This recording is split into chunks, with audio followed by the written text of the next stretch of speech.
Buongiorno a tutti e benvenuti a una nuova puntata di Pillole di Napoletano. Oggi analizzeremo una parola che è molto diffusa nel linguaggio napoletano corrente e che ha subito una molto interessante evoluzione nel corso degli ultimi 30-40 anni. La parola in origine in analisi oggi è pezzotto. Con il termine pezzotto si indica principalmente tutta quanta la merce che è falsa o contraffatta. E negli ultimi periodi di era digitale si indica anche una patch informatica, una fix, fatta in fretta e furia e con non molto utilizzo.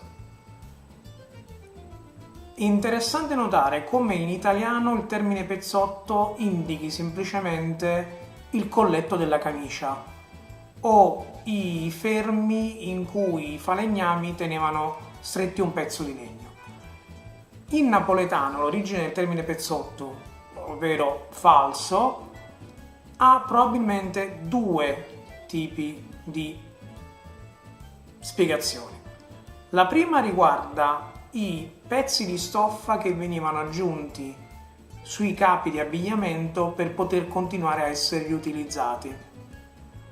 Mentre invece la seconda riguarda il furto delle automobili, perché una volta rubata l'automobile i ladri operavano un taglio a livello del telaio per togliere il numero di riconoscimento e lo sostituivano con un altro pezzo di metallo, chiamato per l'appunto pezzotto.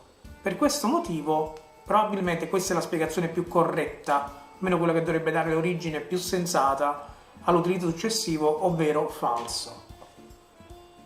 Detto questo, c'era anche un annuncio da fare, come scritto nel titolo. Vista il successo che ha riscontrato la rubrica nelle ultime settimane e la rispondenza che ha avuto soprattutto in termini di canale, ho deciso di aumentare la frequenza dei video, non più il martedì e il venerdì, ma il lunedì, mercoledì e venerdì, quindi tutti quanti i giorni dispari. Detto questo, vi ringrazio come al solito per avermi seguito.